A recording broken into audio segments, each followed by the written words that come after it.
All right, guys, we just shot a great episode with Ramona Shelburne. Thank you so much for coming on. Before we get into today's episode, I want to give a quick shout out to TickPick, the only place you got to go to get tickets to sporting events.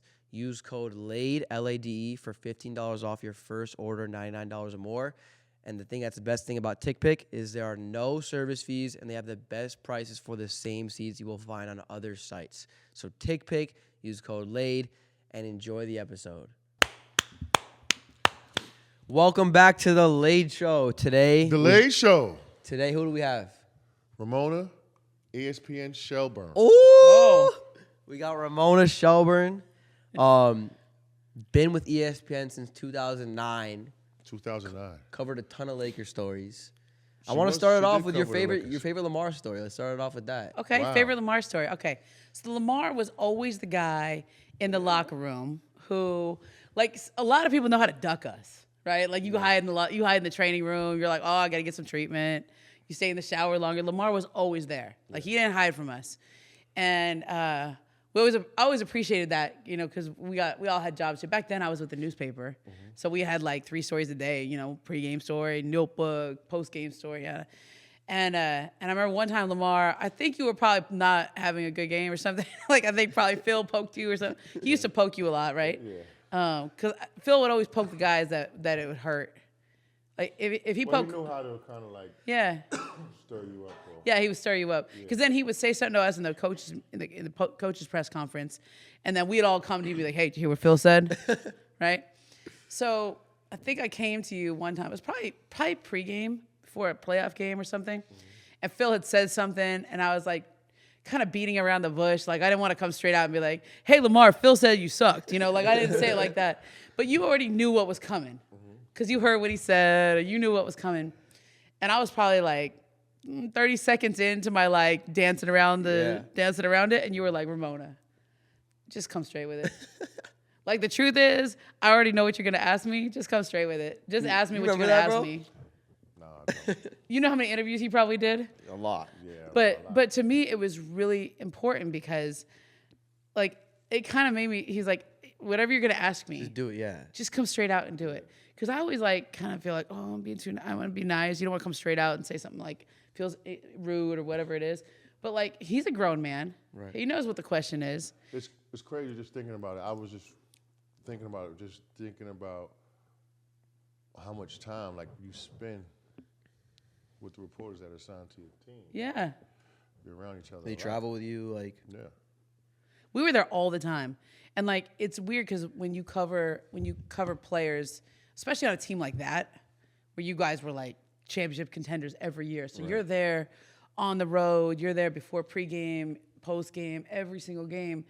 And like, I don't even know if you know all of our names. Like, I always made a point of trying to introduce ourselves. Yeah. Because it's like very impersonal. Yeah. Like, it's very like, some of you guys, I didn't know some of their names. Yeah, you know what they look like. Yeah. Or you might know if they wrote something or that you didn't like or that stirred the pot a little bit. Yeah. But I just know their last names. Yeah. But it's a weird thing. Like, it's very impersonal, and yet we're asking you very personal, direct questions. Right. Would players, would you say, favor certain reporters who came from certain companies? Like, if you were from ESPN, like, yo, we're going to give you a better answer? Yeah. I mean, the truth is, whatever you say to anyone is going to get out there now. Right. But back when you played, I don't think that was the case. I think if you said something to, like, you know, a newspaper, it would only be in that newspaper, and it was probably only going to get. I think it depends on your relationship that you had with the reporter.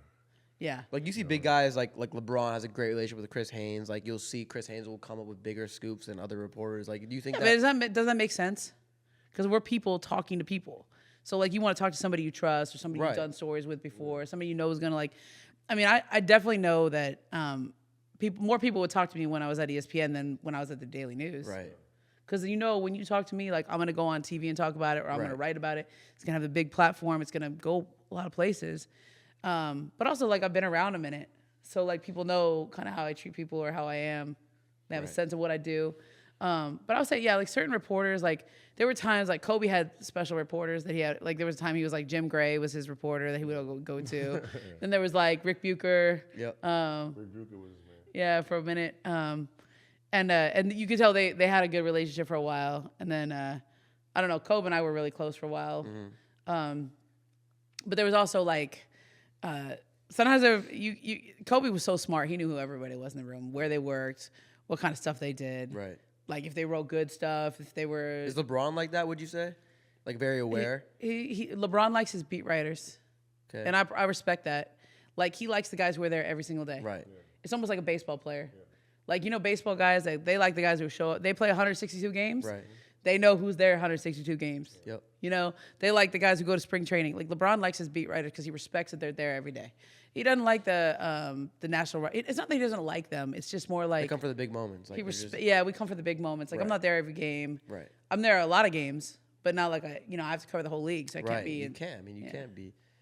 So I actually have a question because I feel like it's changed once you came in the game, like in 2009 at ESPN. Yeah. How has it changed with the relationship between players and reporters? I feel like, I mean, I could be wrong, but I feel like nowadays it's like they're not as good of, they don't have as good of a relationship between the players and media. I could be wrong, but is that the No, way? I think you're right. I mean, it's different. It kind of depends on who you are. Like, I tend to have pretty good relationships with people. What do you think? Like, Yeah, you were pretty stand up. yeah. Yeah, I mean, like I was around a little bit more when Lamar was there. Like we were there every game, every practice, every whatever. And you develop, but it was different back then. Like we would go to a Laker practice back then, and like everyone would talk. Yeah. Like John Black would bring every main star you want to talk to. Yeah. We do a big group interview every time. Mm-hmm. Like you didn't have to pick between Kobe or Shaq or Lamar or Powell. Like you would get anybody you wanted, and even if it was a big star. Yeah. And you guys would stand there for like 5-10 minutes now, and like John would stand back and he would let you guys say whatever you wanted to say. He didn't jump in to like break it up. Right. Even if things got tense. Yeah. or controversial. And there were definitely times things were controversial. But I'm just thinking, I'm pretty sure, like, what about if you're reporting on a team and your team is like sucks? Yeah, that's hard. That's the challenge as a reporter. I've done that. For who? I started I was with the Clippers. Yeah. Oh, right. And back like, then. Yeah, I mean, they were not good. Yeah. Poor Baron Davis, he like came here thinking he was gonna play with Elton Brand. Remember that year? Yeah. And then Elton they kind of lowballed Elton, and he ended up going to Philly instead. And Baron was like, "Ooh, hello, I'm stuck here by myself, okay." And he tried his best, but they were terrible that year. Yeah. And like, so you're covering this like bad team, and they're not really playing for anything. So it's like hard to like find some drama. Yeah, how you even talk to them? They don't even want to probably even talk to you. Not really, You're talking about the game, and they haven't been playing well. Yeah. I'm pretty sure it makes your job hard. Makes it hard, but also that's my job to make it interesting. Yeah. So like I remember I would always talk to like Tim Thomas was on those teams. You remember him, right? Steve Novak, we'd have Coutinho Mobley was on those teams. Him, yeah. So like you get to know guys individually. You just kind of treat them like people. Yeah. And so like they have to play hard. Just because you're on a bad team doesn't mean you don't play hard. Yeah. You're still trying to build your career. Mm-hmm.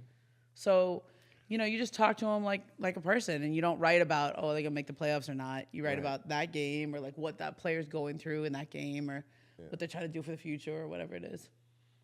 Who we have? Al Thornton was the rookie on that team. Remember Al Thornton? I think it's from Georgia, maybe. Thornton. He was a lottery. Eric Gordon was on those teams. Oh, yeah. Eric Gordon. Eric Gordon, EG. He's actually back. EJ. He's on the Clippers now, right? Yeah. He's back. He's back. Yeah. He was part of that. He was part of that Chris Paul trade. Everybody was part of that Chris Paul trade. Was he? Well, there was like the trade that didn't happen, and then there was the trade that did happen. Hope you're enjoying the interview with Ramona Shelburne. Want to give a quick shout out to Prize Picks. That is the best way to play daily fantasy, and it is legal in California, Texas, and Florida, and many other U.S. states. If you use code LADE, you'll get a 100% deposit match up to $100. So let's say you deposit $100, Prize Picks will instantly match that, and you will have $200 to make picks with. Easiest way to make picks, over or under. It's not on the game line, it's on the player projections. So use code LADE, and let's get back into the episode. All right, let's talk about that, because I know you were part of that. Like, you were involved with that. Yeah. And obviously, you were in the trade. That didn't go down. It's like, And then you were not in the trade. So your point of view, because I've spoken to Lamar about it. I want to know what like on a reporter side, what it was like, because you were in there. Like the Chris Paul trade. Oh, the one before. Oh. Where you were supposed to go to New Orleans. Right. Yeah, that would have been life-changing for me. In what way?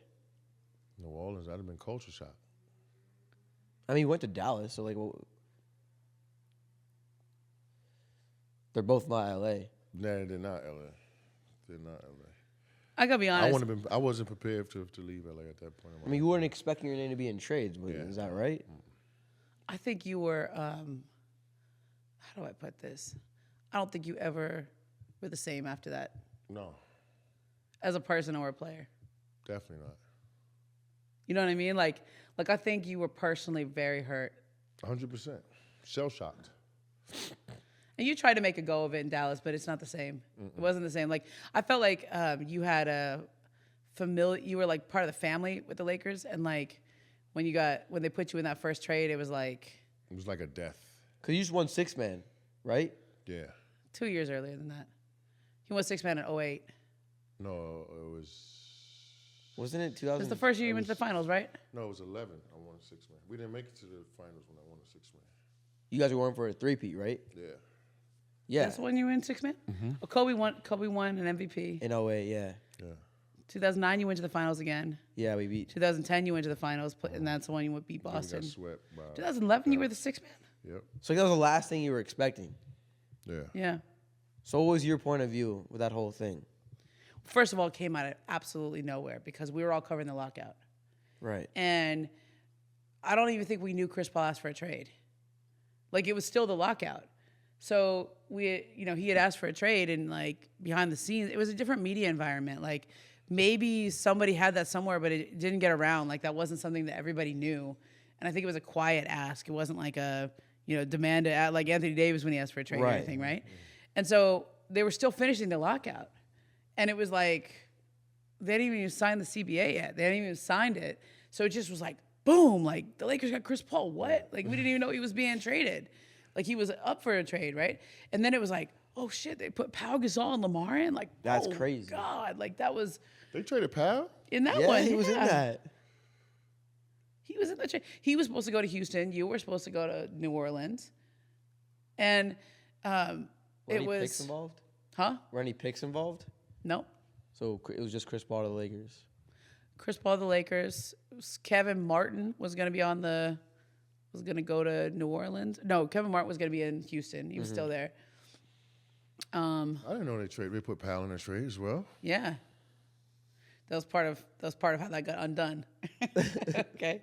But Pau was supposed to go to Houston. You were supposed to go to New Orleans. And in a way, you can make an argument that New Orleans team was that was a better trade than what New Orleans ended up getting. Who did they end up getting? They did the trade with the Clippers, like I think it was 10 days later. And they got Eric Gordon, Chris Kaman, a future first, which belonged to Minnesota, and everybody thought that was going to be a bad pick. Okay. And Eric Bledsoe. So it's much worse than what they would have got from the Lakers. I mean, those were all three good Yeah, players but and a first round pick. Pau. Right. Well, Pau was supposed to go to Houston. Oh, right, yeah, Houston. Houston was sending somebody Houston was sending someone in New Orleans too. I'm trying to remember who it was. But when that happened, like it was the day before training camp. So the lockout insane, happened. really. It ends. The trade goes through like that night. And then David Stern later on announces we are not accepting the trade. And then you guys had training camp in the morning. You don't remember this? I can't remember. So you don't It's remember amazing. Like training camp was in the morning. So like we're like, holy shit. I remember parking out in my car in the parking lot there at the old facility and just waiting in the parking lot to see if you were going to show up. Did you show up? Late. Yeah, it was late. It must have been awkward. Because it was like you were traded and then not traded. Yeah, It's like, what do you conversation with Mitch. It was You asked to be awkward. traded, right? No, You didn't? I can't even remember how the conversation went, honestly. And I don't want to make myself a liar. Because No, if no. I give you an answer, No, then I remember that you means came I'm in lying late. 'cause I don't really And we know. were like, is Pau going to show up? Is Lamar going to show up? I mean, they just got traded It's and crazy how untraded. it Like, happened. how do you ask a guy to play for you? And by the way, Mike Brown was the new coach. Brand new coach. It wasn't Phil Jackson anymore. Yep. So it much was shit like happened. everything was different. Like you got to show up to this new team. The coach that you played for is gone. You and Pau are like, what the hell? Yeah. And Mike has 10 days to get you ready for training camp. Crazy. 10-day training, like it was a real short training camp because it was like November maybe. And he had to get it done so fast. Like, he put everything in. Mike, you know how he showed up, like binders full of offense and defense to learn, right? Like, and it was like, I remember a training camp, usually like, you ease your way into it a little bit. No, it was like, hit the ground running. You had no time, really. And like, LO was like, I think you got there late. Like, we weren't sure if you were going to show up. I know Powell showed up, but he was like sleepwalking. I remember talking to Luke Walton afterwards, like, how was it? This has got to be weird. And Luke was like, I got to be honest, we're so tired, I can't even feel anything. Because Mike put them through like some crazy two-a-days and was like trying to put all his offense in, all his defense in. And it was just like too much change all at once. Did Kobe speak that day? Yeah. What, did you say anything notable? I mean, he's Kobe. He's like Kobe just like, keeps it rolling, you know? I think Kobe was like, I think he was excited about the idea of playing with Chris Paul. Right. And there was still a chance that he could play with Chris Paul. And then I think you did ask for a trade, but I think you did it through your agent. I think I did too. I think it was through Jeff Schwartz. I might have been butthurt. You were hurt. Well, yeah. You were hurt about it. I was surprised you showed up. I remember seeing you show up, and they had already started, and you had a meeting with Mitch that day. Yeah. But I saw you roll up, and it was like you looked like your dog died. Like it was like you were really not a happy guy. Yeah, now I remember because I didn't have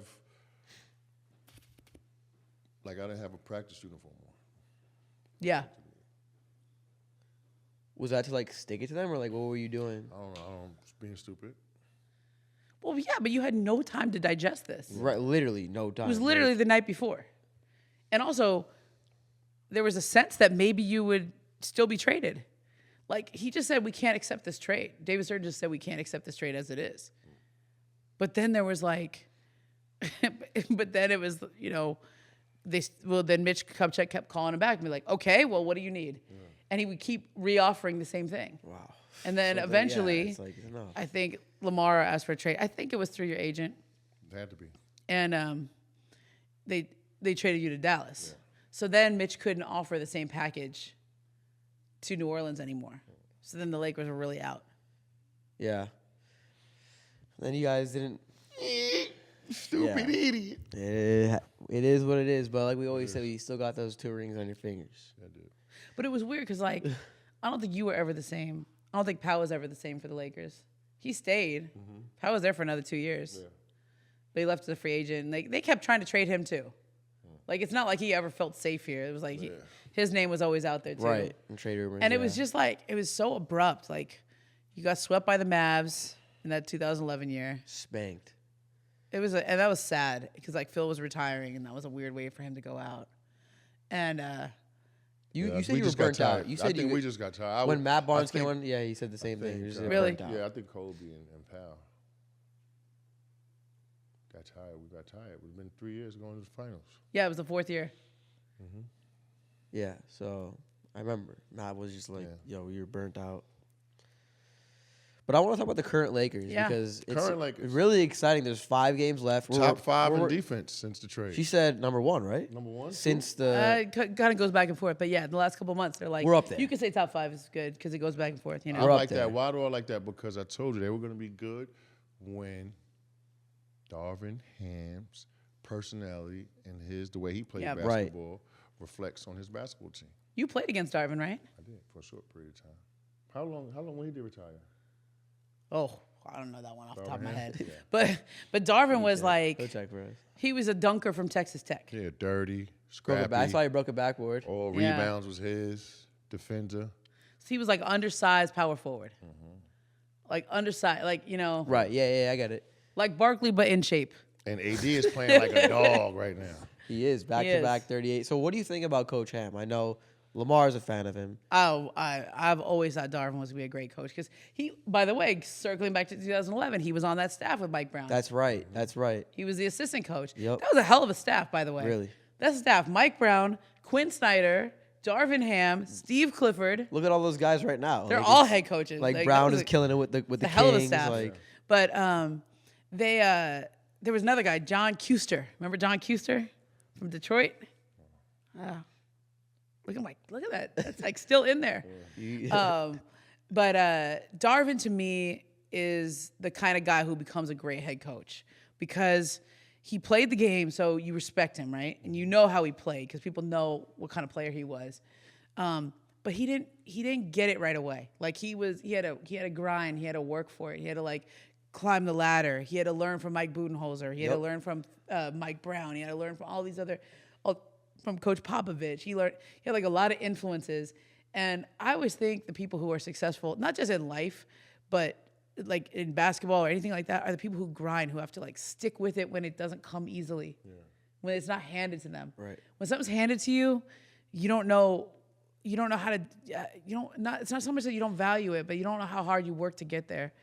And to me, Darvin, like he worked hard to get where he is and to become as good as he is. And like I think players respect the grind, right? You know, he was.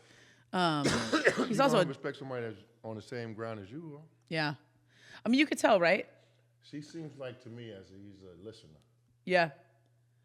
So someone that's a good listener is always learning.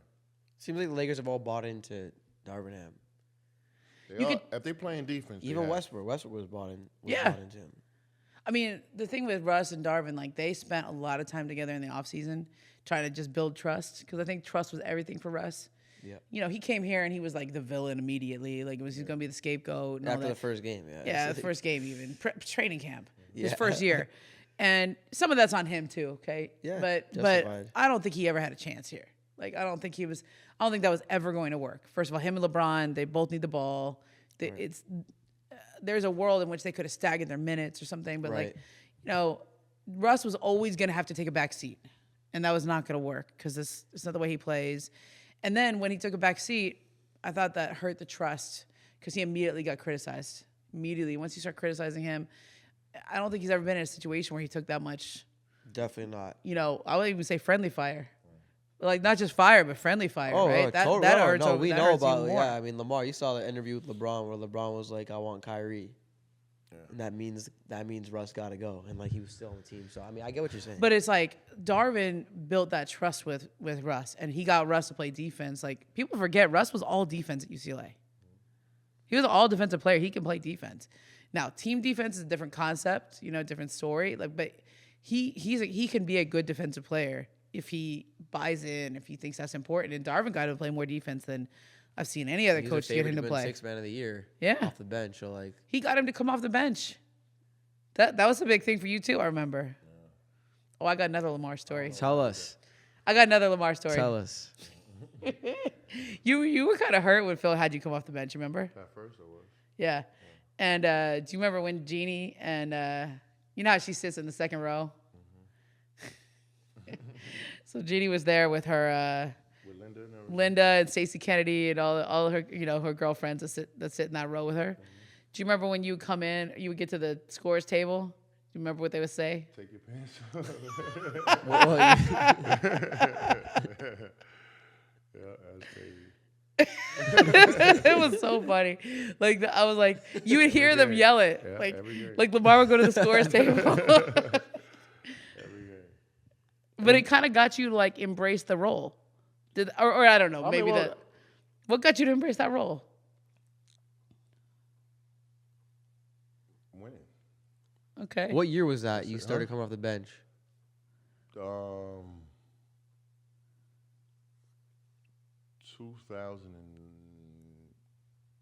8?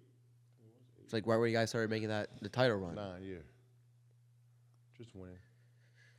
I mean, I'm sure, and it paid off. So I'm sure you felt me. You won six man too. It's like you won 2 rings and a 6-man. So, but let's talk about it. I know basketball. Yeah. You know what I mean? I know the reasons why we didn't beat Boston, even though we had them in 2008. But we didn't have the girth and the size. You know what I'm saying? Yeah. To pound it out. Right. 7 rounds, 7 games with them. And I knew with Andrew and Powell start the game, and then if you just input me, then you could speed the game up. Yeah. You know what I mean? Give different looks. I know basketball. I know how that would work. So it did pretty fast. I mean, look what happened. And I'm grateful for it. Yeah. Let's talk about the Lakers right now again. We're currently 1 game behind the Clippers for the 6th seed, which means we would avoid the play-in. We got 5 games left. I think we need to avoid the play-in. I mean, that's the goal. because those will we'd probably get. So Dennis Sacramento. Schroeder told me it was before the road trip. I forget which game it was. Maybe that Minnesota game when they lost at home. The Yeah, I remember Minnesota that home game. Friday, right? Yeah, Friday home game. There you Yeah. go. Look at you knowing what day of the week it was. he Look knows at that. Okay. That was pretty good. Dennis told me that when they had 30 games left, they set a goal of winning 20 of them. Like, we need to win 20 out of 30 so that we can get up out of the play-in tournament. And they really thought they could do it. So I want to go back and look and see how close they are to was 20 out of 30. Since the trade, I think they're 12-7. It's not bad. They haven't had LeBron in a bunch. And of they hadn't those. had LeBron in a lot of those. Personally, the fact that they're so good on defense and that they got some guys who could shoot now, and AD is let's give the man his flowers. That man, AD? yeah. Well, he answered my call this year. He I was sure texting did. The him out, first thing he said was like, "Yo, we gotta." What do you say? Ain't gonna be shit unless he step up. Yeah. I mean, he's like, to me, and this is, I hope this doesn't sound like LeBron slander, okay? Like, he's the best player on the team right now. Anthony Davis is the best player on the team. That's a great compliment for the Lakers. It is. To be your second best player on your team. I mean, and I some of that's almost forgot how good Anthony Davis was. Like off the dribble, Yeah. I forgot how good he was. yeah. And making shots can off the shoot, dribble, like, yeah, yeah. and like got like this like two guard When he's aggressive. Yeah. You know what I mean? Yeah, yeah. Extremely talented. Yeah, he's about being aggressive too. Like sometimes he'll just shoot like 8 shots in a game and they'll lose. Yeah. Then he'll shoot like 20, 25 And you can see like a lot of people talk about, okay, he had kind of a bad game the night LeBron broke the record, right? He was Yeah. on the bench, he was down. so much about that. He's hard on himself. Yeah, maybe he wanted to have 40 when LeBron Yeah, no, he's he's hard. wanted to He's win. always been like He that. wanted to win. And part of the reason why when Anthony Davis, like, if you don't feed the big man, you know this, you play with big men like that. If you don't get big men involved early, they like lose interest or they feel frustrated. yeah. They like don't. They suffer on both ends of the court. And so we used to have that phrase like, who eats first, who eats second, who eats third. Right. LeBron knows basketball too. Anthony Davis needs to eat first. Of course. LeBron can get his anytime.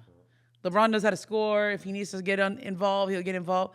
But he doesn't need somebody else to get him involved because he's got the ball already. Right. Anthony needs somebody to get him involved. So when they make a point of that early in the game, that's when I think the Lakers really get rolling. When you play through Anthony Davis.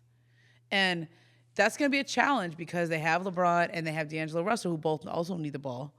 D'Lo has played that role before when he was 6-man in Brooklyn. Yep. But here let's not forget, it's a contract year for him. Right. Who, D'Angelo Russell? Yeah. Yep. It's a contract year for him. That's why he was available. Right. Because he hadn't worked it out with Minnesota to have an extension. They're also going to get real expensive this year. They got to pay Rudy Gobert, Carl. yeah. They're already paying Towns. They got to pay Anthony Edwards this Edwards. summer. They got to pay McDaniels this summer. Yeah. he's So in they there. they weren't going to go that Maybe far. Reed. Who knows? Nas Reed, yeah, That's 3 players with $100 million contract. yeah. Can't keep all of them. Can't keep all of them. Yeah. Well, you can if you're the Warriors, but maybe the Clippers too. They can keep everybody. But he go Yeah. over the cap, right? Yeah. All you gotta do is pay it. Luxury tax, right? Just gotta have billionaire owners who don't Yeah. mind. But you only do that if you're gonna win. Like if you're the Warriors and you're paying Clay, Steph, Draymond, Andrew Wiggins, Poole, Jordan Poole, like- all these dudes, okay, fine, as long as you're winning. Win. They have. And they won last year. They won last year. I feel let me be an owner.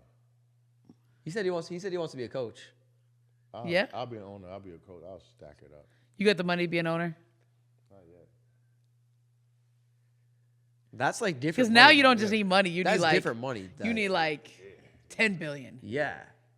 But so where do you see the time. Lakers ending up?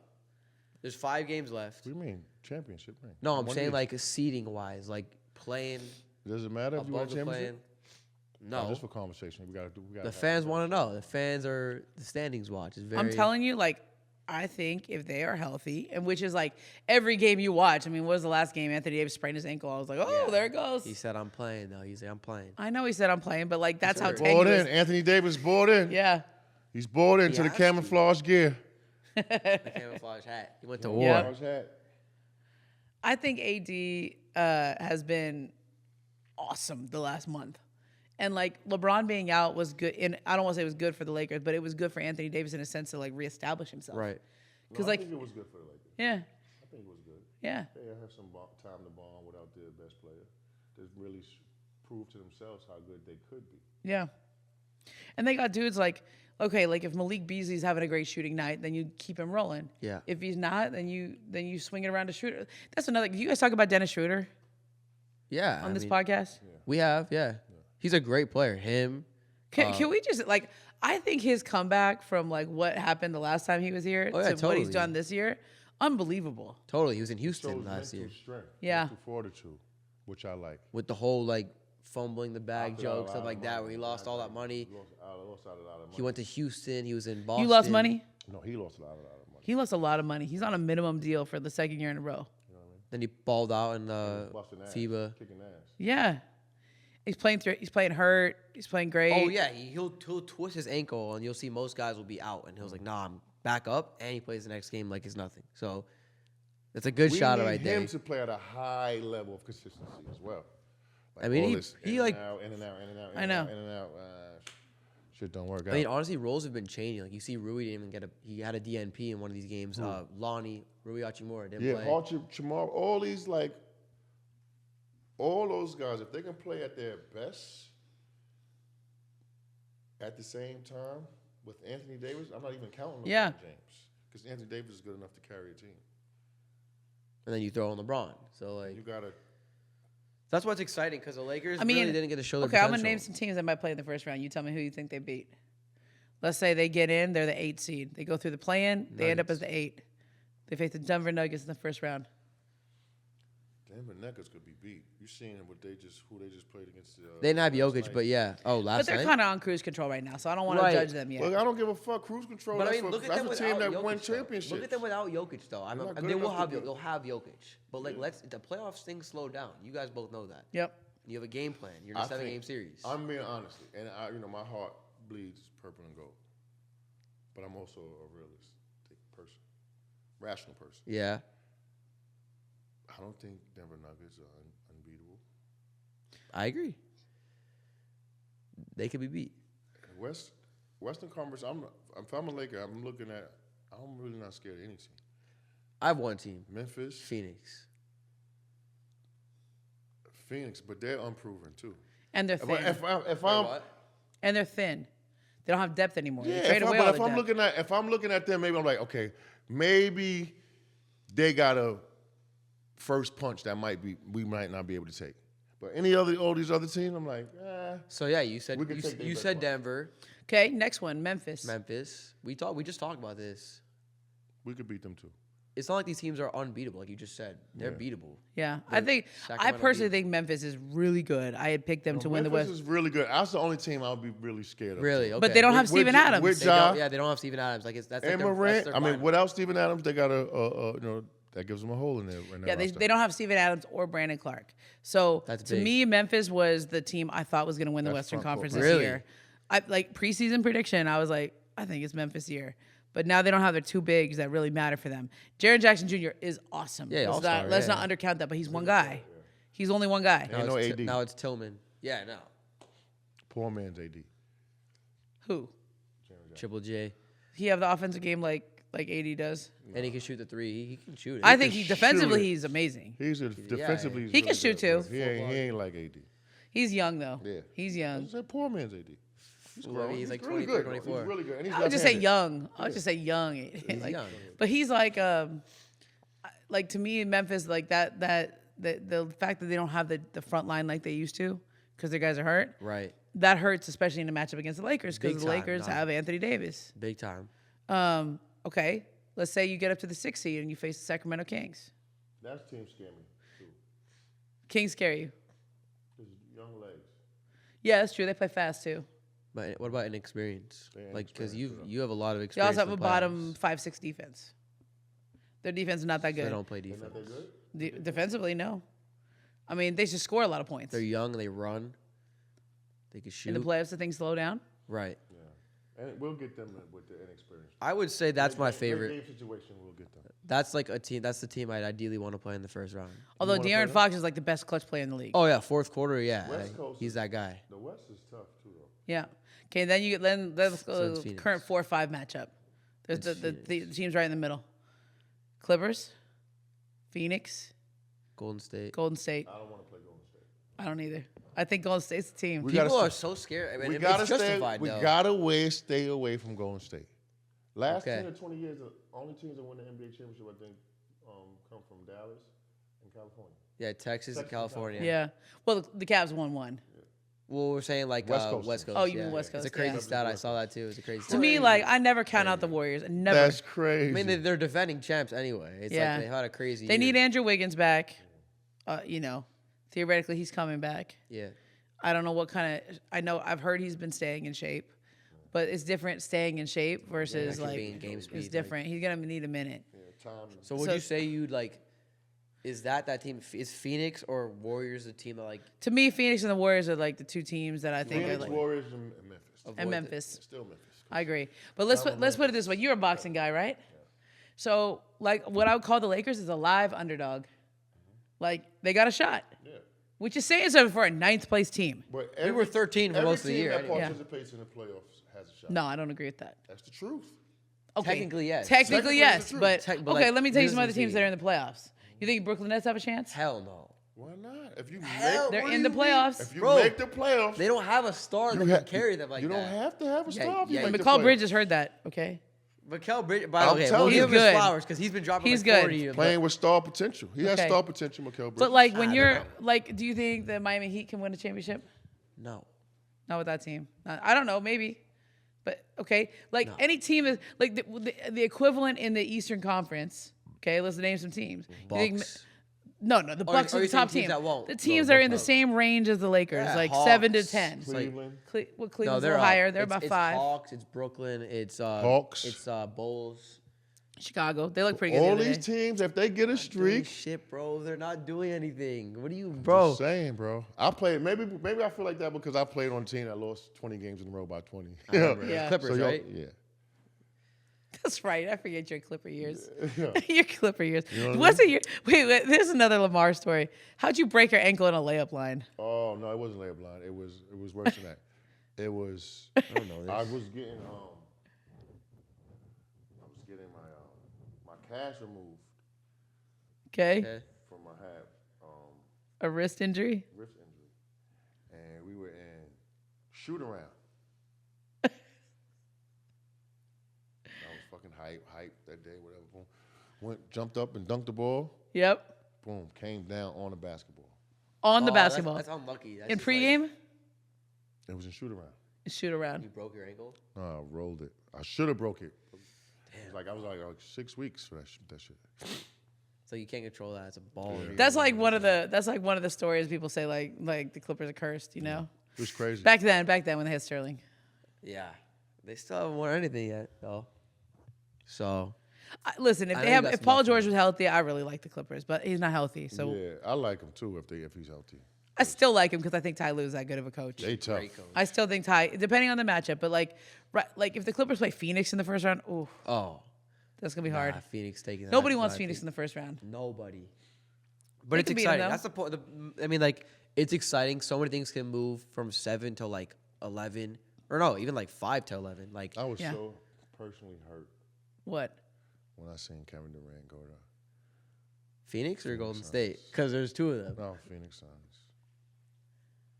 Like I was hurt. I took. Well, you called it the USA team. That's Like what you he said. did That's what something you- hurt to me. Like he helped. Like he hurt me. Why? So I hate Phoenix. We Really? Dallas. We don't like Boston, and we don't like Phoenix. Huh? Yeah, he's not a fan of Phoenix. Yeah. You guys. I have didn't had- think anybody hated You Phoenix. guys had wars in the playoffs with them too. Huh? You That's guys true. had The Steve wars. Nash games, yeah, We had them down 3-1. They beat us, motherfuckers. I remember that. Yeah, Lamar does not. Can I tell you a funny story about that? Yeah. You guys were supposed to play the Clippers in the next round. Remember that? And it was like you were up 3-1, and I start working ahead because that's what we do. We work ahead on stories. We're like, Right. we're gonna have the hallway series. Yep. Lakers Clippers playoffs. I'm sure you right? had that ready for the bubble too. Yeah, but it was different because it wasn't at Staples Center. Who Right, won true. the championship that year from the West? Dallas. Let's think. So then the Phoenix beat Clippers in the next round, and then who'd they play? Did they play San Antonio? Well, San Antonio maybe win. Sounds right. I can't remember, but no, Dallas went to the finals the year they beat you. That's 2012. It's crazy, boy. Sports like a game of inches, but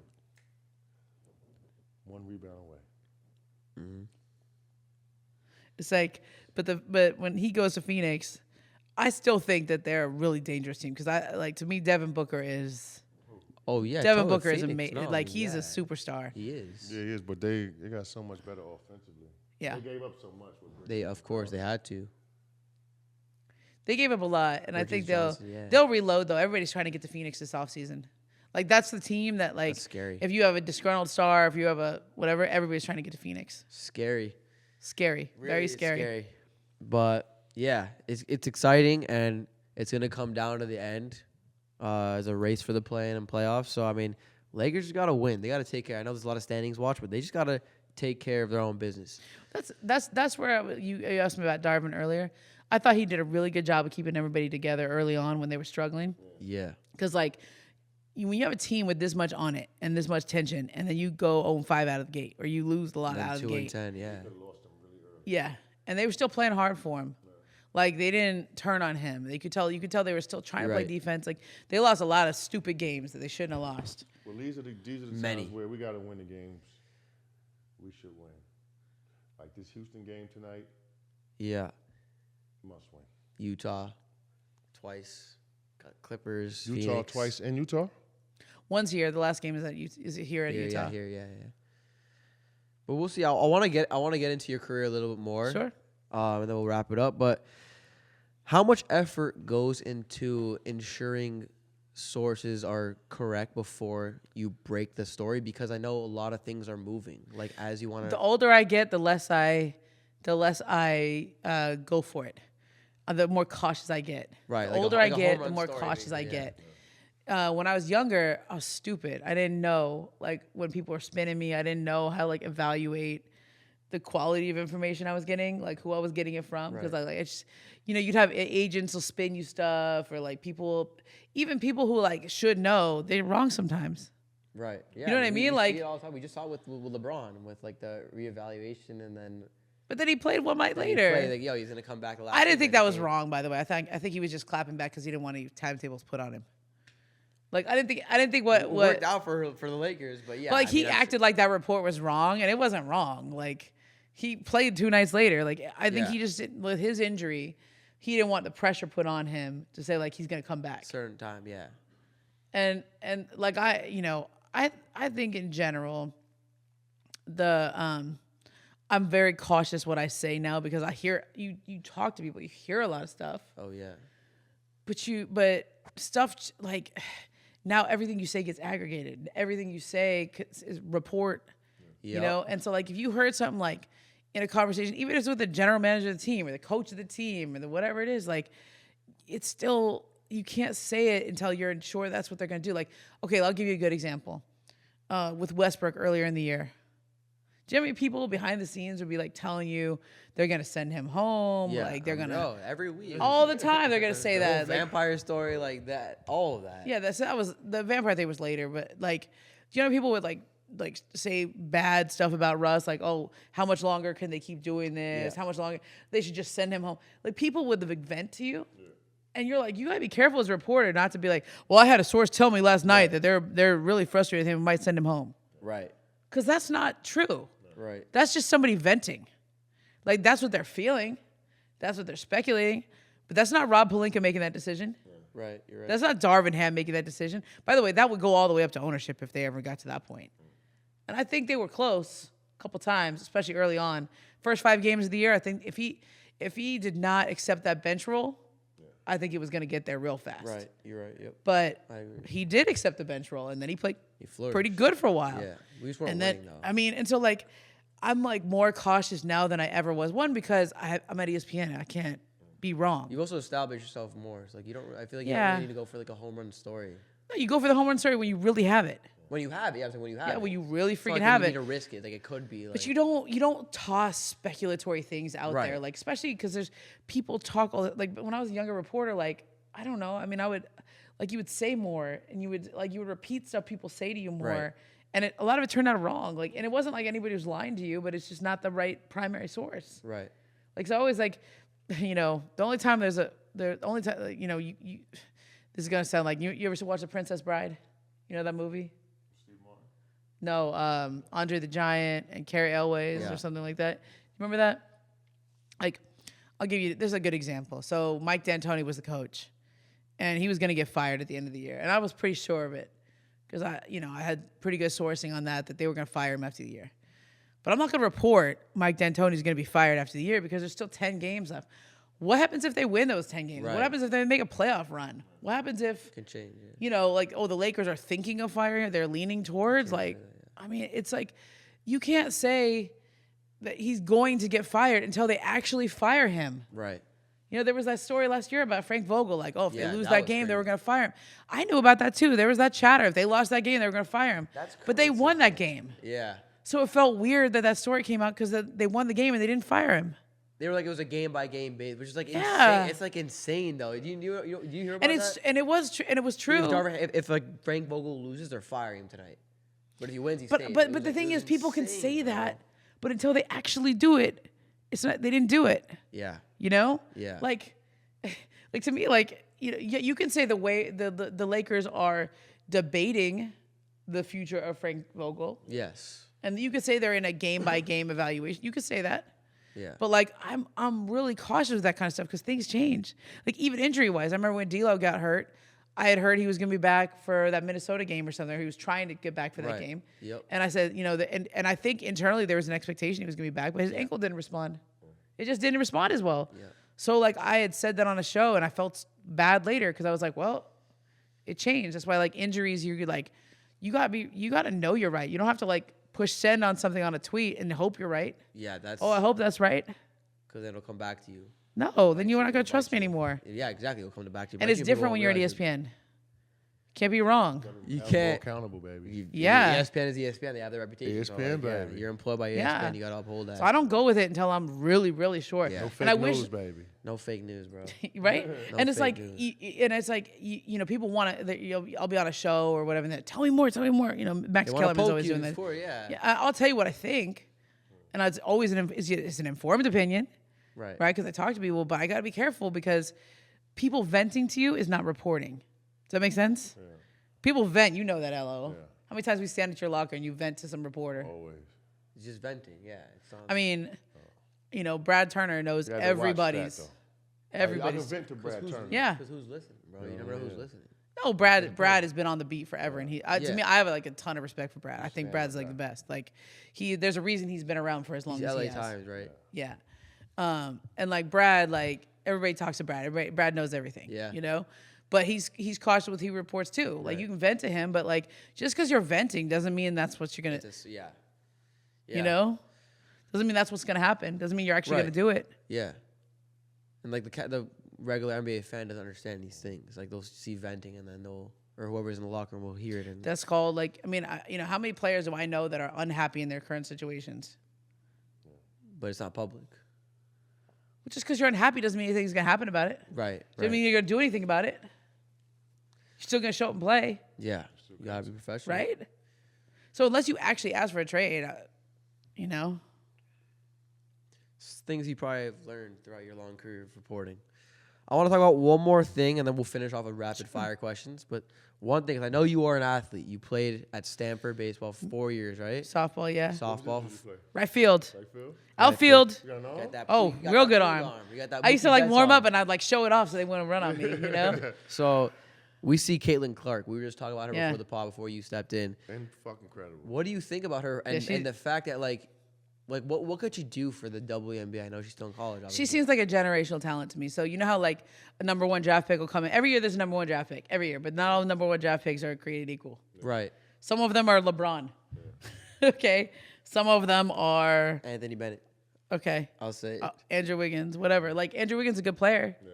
He turned out to be an all-star 10 years later. Yeah. But it's not LeBron. Yeah. In the WNBA, they've had a few number one picks that have been okay, Candace Parker was the number one pick. Yeah. Sparks got her. They went to the finals the next year. Right? I mean, she was MVP and Rookie of the Year the same year. Damn. That's crazy. It's pretty good, right? Candace Parker. Shout out to That's probably never happened in the NBA, huh?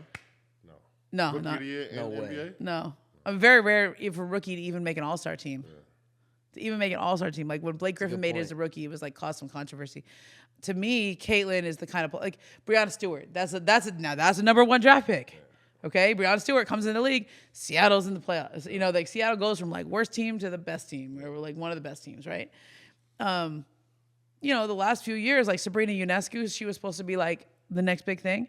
She's been good, but the Liberties, they're in the playoffs, but they didn't win yet. You know, Nneka Ogwumike, she was pretty franchise changing, but like took them a while to make the finals when she got there. Like, so like there's number 1 picks that are like perennial all-stars, and that's a good thing.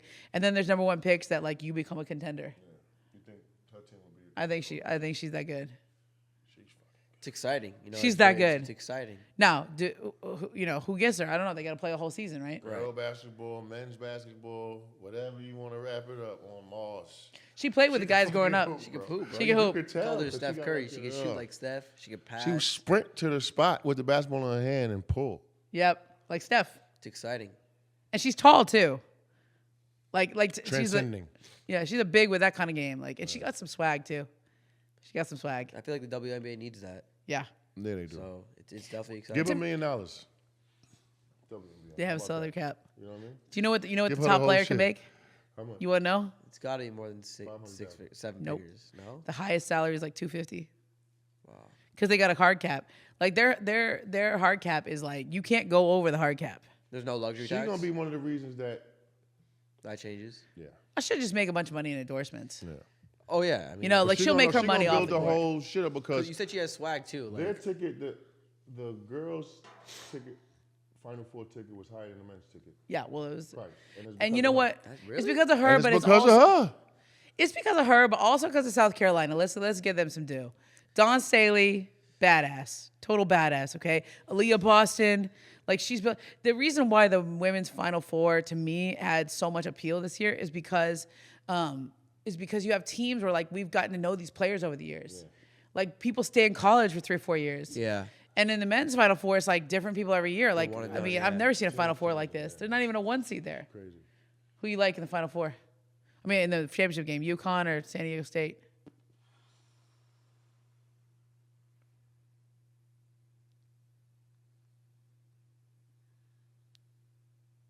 I like San Diego State. But Yeah? I think UConn is gonna win because Yeah. the basketball guard's probably on their side. Really? For all the giving itself to basketball down in New Jersey. Yeah, that's You know true. what I mean? You know him? Yeah. And then his brother, Bobby, of course. It just seemed like it's just going to come back around to their family. You know his dad? Yeah. How you know him? Was father, he was a different player. Yeah. Coached in St. Anthony's Yeah. all those years. He's a good guy, strong, hard, man, Yeah. hard working. That last shot the guy from San Diego hit Crazy. was a pretty good shot. Yeah. I didn't even think he was gonna get it off. God bless the mid range. Literally, you got it. I was like a mid range for jumper. the win. Yeah. Shit, he didn't even try to get fouled. No. Like usually on the Sure. last set, like last shot like that, That's the shot you that's drip. always there, though. You go Yeah. to the layup. Yeah. You go Yeah. to the hole. Get to the rack, somebody's going to That's meet one you. of your shots right there that he Get hit. to the rack, somebody's going to meet you. Mid-range is probably going to be there. And you gotta put the game in the referee's hands. Yeah. Right. But usually dudes will try to like at the end of a game they're trying to get fouled. They take it to the rack, try to get Yeah. fouled. Or like He shoot a was like three or taking something. his time. Yeah. Got to his spot, had a perfect setup. I Good was look. like, You're going to remember that forever. Oh yeah. I scared the baby yesterday when I was watching that When you game. screamed? Because the baby was sitting there, I was like feeding him like a dinner kind of, and I was like, oh, we gotta watch this, son. We gotta watch this. And all of a sudden he hit. I was like, oh, and he was like, and he didn't know what I was yelling about, and he was like, oh. Like that. All right. I wasn't even rooting for anybody. I was just like No, it's excited because I exciting. like It's basketball, like- you know. Let's finish up with some rapid fire questions. The first question is probably gonna be a little long because I want to ask you a story, but after that, we'll go rapid fire. So, you've been obviously covering and been around the Lakers for a while. What is your favorite Kobe story? Oh, I'm sure there's plenty. I got a lot of Kobe A stories. lot of memories. What kind of let's put what genre do you want it? Maybe like comedy, like something funny funny, Kobe a funny story. Those are harder ones. Do you remember that one playoff year where he was like Mr. like that? Like he was like, Started playing against Phoenix when he wouldn't shoot the ball at the end of the game. oh yeah, that one. Not that one. Not that one. He don't like to talk about that one. No, it was 2009 because you guys had lost to Boston. And he was like, okay, I'm in playoff mode. I'm going to be grumpy. And I was like, just trying to poke him. I was just trying to get I was trying to poke him. And he, I would ask, I got to get him to laugh. I got to get him to crack a smile because he was trying to be like, yeah. He was like gritting his teeth like that. Get that revenge. And I did, eventually, one press conference, I did get him to crack. But, okay, here's a good one. This is funny. His last game, I was like, man, you're going to cry. I know you're going to cry, right? Like, this is going to be like, you're going to get out there. They're going to say it's your last game. They're going to introduce you, and you're just going to bawl, right? And he's like, no, I'm not. And I was like, you are definitely going to cry. Like, come on, this is going to be like Roy Firestone, those interviews. Like, and he was like, I'm not. And I have to find the text, but he was just like, I'm a crying genius. Like, I know how not to cry or something. And he's like, I was like, you won't even cry one tear? He was like, no, not one tear. He's like, okay, maybe from one eye. Like that we were going back and forth. And he was like, I'm a crying genius, you know? He was That's like, crazy. I mean, he was, let me see if I can find it. The legend. He was really funny because we definitely going into that last one, he was really, that last game, he was ready. He was ready to be done, you know? He had 60 points. 60. He missed his first 6 or 7 shots. Then after that, and they won the game. He had a game winner. And Utah was trying to make the playoffs. They were trying to make the They had to Kept win. Them out of the playoffs. They had to You win. did.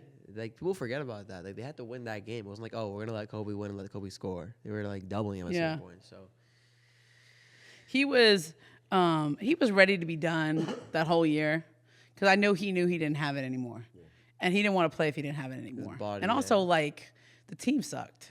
Yeah. It's kind of hard to watch Kobe on that team. Yeah. I was like. He had no one to help him. It was he had those young kids. They were good. It was kids, but it wasn't like, yo, we're not actually contenders. Kobe was really funny. He was sarcastic as shit. He was but he cared. Kobe would check on you. He would send you text messages. I remember when I was pregnant, he would check in. He'd be like, how's mommy doing? You know, I was like, wow, that's nice of you to even check, you know? And he was he wasn't just a guy who was transactional and stuff. He was very much I don't have time for friends. That's his line. Championship. I'm out doing things in the world. But if he respected you, I remember even with him with you. He was family oriented. Yeah. You were in a circle, he cared about you. Yeah, he cared. He would send a text. He's not gonna go out to lunch with you. We're not gonna make time all that time. But he would send a text. He would call. Remember that he brought you a game that last year. You remember that? I remember one of your first games back after what happened to you in Vegas. He brought you to the game so you could be there. You were at his last game, right? Yeah, I was there. Yeah, you were there. And you were there a couple games before that, too. I was at his last game, though, definitely. And it was the funniest thing because he scored 60 points on crazy. 50 freaking shots. I remember you. Who told me this? I think it was 50 times. I think Horace Grant was I don't think I shot the ball 50 times in a season. Yeah. I remember you gave him a hug and you were just bro. You got to be strong-willed. His legs were just that was it. He was he was done. That was he gave it I all. rewatched his speech at the end, and he was laughing about it. He basically was the funniest thing is that all these years you guys are telling me I don't pass enough, and this last game, shot, nobody wants me to pass. Just shoot it every time. Yeah, I remember that. 50 freaking shots. When's the last time somebody shot 50 times in a game? In a regular game. You'd probably know. Not double overtime or something. You would know before. You would know better than 50 shots. That's crazy. Yeah, that's crazy. All right, let's do these rapids. Yeah. For both you guys. All right. MVP this season, Embiid or Jokic? Embiid. I might vote Giannis, though. Either Embiid or Giannis. Me. Oh, so Giannis is number one. His team is the best team in the league. Best record in the league. Yeah, and he's great. If you look at his stats, he's up so there. You'd say Giannis. Right now, I'm Embiid or Giannis. Okay. What about you? I don't know how you're not going to give it to Jokic if his stats is the same or he's not even better. Best team in the West. And look at them without him. It's they're Do they even make the really playoffs now? they're he's amazing. So he is amazing. Jokic is amazing. I would say Jokic personally, but we'll see. It's but very you don't close. have a vote. I do not. You have a vote, right? Embiid has had a monster second half. You know what? I think it really does come down to the end because like they play the Bucks and the Celtics in the last few games of the year. Ooh, Embiid? Yeah. So like I think, okay. Do you vote? Yeah. Jokic has 2 MVPs. Shelburne, bro. Giannis has 2 MVPs. Joel has none. And to me, you can't just be the MVP by default. Like he's earned it this year, but he's got to have. You got to close hard. Yeah, these are You got it. You know what I mean? Like he skipped that game, and I don't think he skipped it. 'Cause I don't think he was ducking it. Let's put that to rest. Okay. His calf was killing What, him. the Jokic game, right? Yeah. Yeah, he didn't play. His calf was killing him. He shouldn't have played him. He played a back-to-back against Golden State and Phoenix because James Harden was out with an Achilles, and they were still trying to get that 1 seed. So he was playing and he pushed it, and he should have sat out one of those games, so that he would have been teed up to play against Jokic. But like, okay, are you gonna fault the man for playing in a back-to-back? No. You know, his calf is killing him. You can't. If you're a big man, you can't screw around with a calf. Like you can't. Like when it's like I could quibble with him playing in the second night of that back-to-back. That's the one that he should have skipped. So you're ready, and also like injury-wise, like that's a bad game. Yeah. Second night I mean, he really does have a bad calf, but like that was a chance for him to like end the story. Like if he would have played against Jokic and won that game and dominated, like the first game he scored 47 to 15. Yeah. If he would have had another game like that, it's over. He wins. So now it's still open. Yeah. So let's see what happens with Boston. Let's see what happens with Milwaukee. Let's see what happens with Philly. Let's see what happens with Denver. We'll see. It's gonna go down to the wire. I saw it was like matter of 2 votes. But yeah. Next, what was it like being inducted into the California Jewish Sports Hall of Fame? There it is. You know, we got 2 Jews here. Yeah. You want to get in one day, huh? I would love to. I would love to. You gotta keep working, Aaron. Yeah. Well, I'm only 24. I got. You got some plenty more of time. It was funny because I was like, so are you like inducting me because I was like city section player of the year when I was in high school? Yeah. When I was in high school? Or are you inducting me because I like work for ESPN now, right? And they were like, oh, both. And I was like, oh, because it would be cool if it was for my like playing career, you know, like, because I was good back in the day, like 25 years ago. Okay, it was a while ago, but okay. It was cool. Like, my mom always says like Judaism is like a time release capsule. So you do all this stuff when you're a kid. And you're like, oh, what do I have to have a bat mitzvah? What do I have to do? I'll learn this Hebrew stuff. Like, but then like later in life, you really appreciate it. And you appreciate all the traditions. So like as the older I got, the more I appreciated it. He's a big fan of Shabbat. Big fan of Shabbat. No, I'm being serious.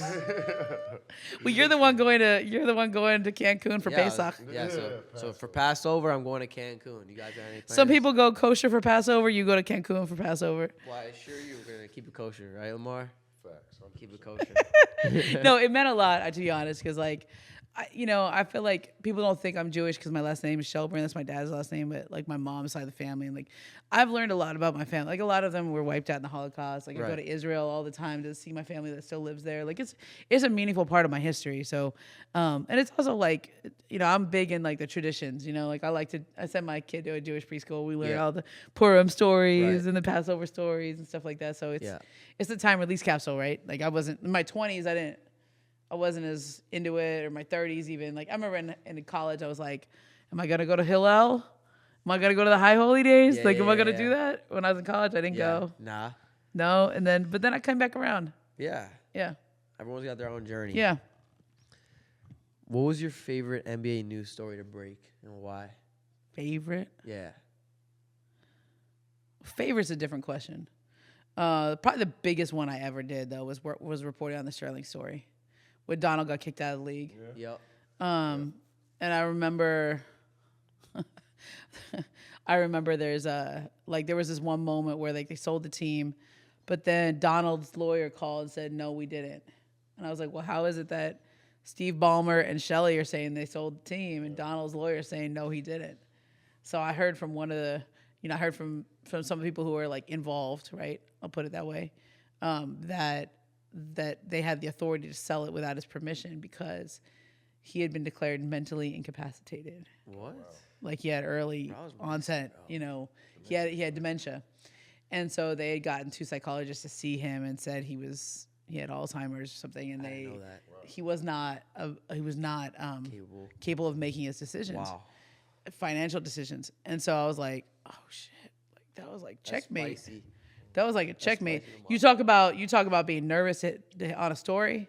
I mean, I had impeccable sourcing, like 3 impeccable sources on it, and even then, I'm still like, oh shit, it's a big story. Oh my god, like, but I mean, I knew I was right, but even when you know you're right, it's still like, like I had a couple of big trades, like the James Harden trade when he went to Brooklyn. Woj and I were working on that one together. Yeah. Even when we have 3 really good, we don't go with one source. We go with for a big trade like that, you gotta have 2 or 3. Yeah. And like you're still nervous. You're still every time your hands are shaking. It's a huge story. It's a big story. Like you saw what happened with Aaron Judge, like that kind of stuff. It's scary to like say he's going to the Giants and he didn't. So I get that. And a lot of times like people don't mean to steer you wrong. They just are. They just are wrong. Like they're wrong. It's what they hear, right? They just say what they hear, and it could end up being wrong. Yeah. So that's why you get 2 or 3 sources. Yeah. Last question. And this is one that I got from my followers because a lot of them were asking the same question. They want to know, what is your best piece of advice for people that are looking to get into the industry that you're in, sports reporting, and especially for a female because it's not. I feel like it's not the same. No, it's not the same. Like for real, like it's really not the same. Like you really have to watch. You have to have a really good eye for like how something's gonna look. Like I never do interviews that are not in public. Like. Somebody will be like I think a male reporter, a lot of teams will be on the road, be like, oh, why don't you just come over to the hotel? Right. We'll do an interview here.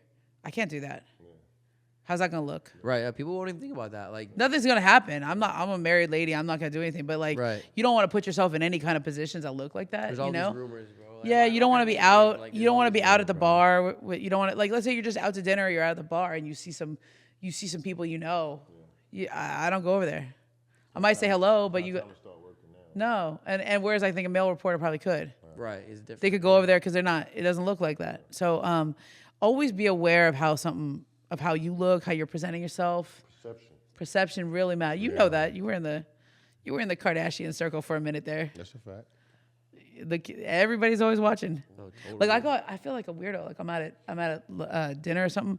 Let's say I'm out with a source. We're doing an interview, or like I'm just out with a source. Like I'm just out with somebody. Right. And I'm always my head's on a swivel. I'm like, is anybody recording us? People got a cell phone camera. It scares the shit out of me all the time. Like I'll be out to lunch with another reporter even, and we'll be talking shop. Somebody recording me? Like I'm like, is anybody who's watching us? Like, what if we're talking about stuff, and somebody got their cell phone out recorded? It's like stuff like that. Game. Like that shit can happen. Like people do bad shit like that all the time. You saw it happen. People get fired all the time. Like, so what's my best advice? Treat people like people. Treat people like you want to be treated. Like, don't go up to a player and ask him a provocative question just to try to get him to say some shit. Right. That you're gonna get him to go viral because they know you guys are smart. You know what you were trying to do. It happened to you so many times. They try to bait you. So many. People try to bait you. They try to like get you to say some shit. They try to like make and then you gotta tweet it.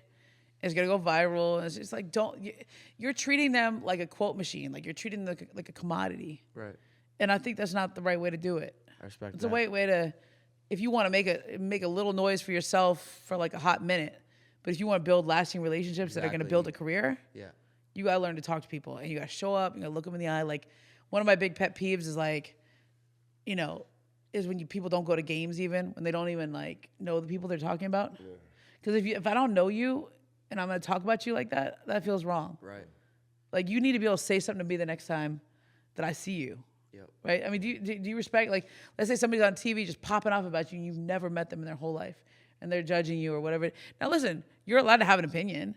Yeah. I have opinions about people I've never met before, but I try to make an effort to show up. Not to voice them on TV. I mean, look, you get paid to voice them on TV. Like, I'm on Around the Horn, and I have to talk about football players I've never met. I don't go to those games. Like, I'm a basketball reporter, right? I used to cover football. I used to cover college football, so it's not like I don't know the game, but like, I don't go as hot takey as I think. It's easy to say some shit about people you don't know. And it's like you lose sight. It's not even just about like, do you know them? It's like, do you respect their journey? Do you respect their craft? Like, nobody's out there dogging it. Nobody who's a professional athlete is out there not trying. Right. There's people who try harder than others. There are people who are more disciplined than others. But like I was on the radio the other day and somebody was trying to get me to say somebody's fat. I'm not gonna say that. I'm not gonna say that. First of all, I'm certainly not gonna say that. I can lose a few pounds myself, okay? But like, they're trying to bait you into doing stuff. Yeah, like I know what it was. They're talking about Zion Williamson. Yeah. And they were like, "What's the first thing that comes to mind when you hear Zion?" And like the other host was like, "Fat." And I was like, "No, what are you talking about?" Zion is an incredible athlete. He works really freaking hard. He's trying to come back from all these injuries. Yeah. Like, you know, could he be a different player if he was 25 pounds lighter or whatever it is? I don't want to make him go vegan and eat whatever. Like, he's been able to have the career he's had playing it the way he's at, and he works really freaking hard. And like that, like, you don't know him to be able to be calling him like that, to be talking about him like that. Like, that's like disrespectful of anybody who's in the professional. Like, you learn that as you've been in the game for so long, so you learn that. Like, you don't really go for like the quick things that'll make you go viral. It's like more like a long game where the players will hear what you say. I always say to people, if I do my job the right way, I don't need to burn you. So if I'm good at what I do, I don't need to burn you. That's a good line. We should finish it off with that. It's true though. I like that. That's gonna stick with me. If I'm a good writer, if you do a good job, you won't need to burn anyone. Thank you, Lamar. And thank you so much, Ramona Shelburne, for coming today. That was a really good episode, a lot of insight, and we really appreciate you making the time. You got it. And I'll do anything for that guy. That guy was Lakers in 6. Hello, you know how we were just talking about you? Like, treat people the right way? You always treated us the right way. That's all I have. And that's why you guys are both here right now. Yeah. Right. So thank you. We'll catch you on the next episode. Out. Peace.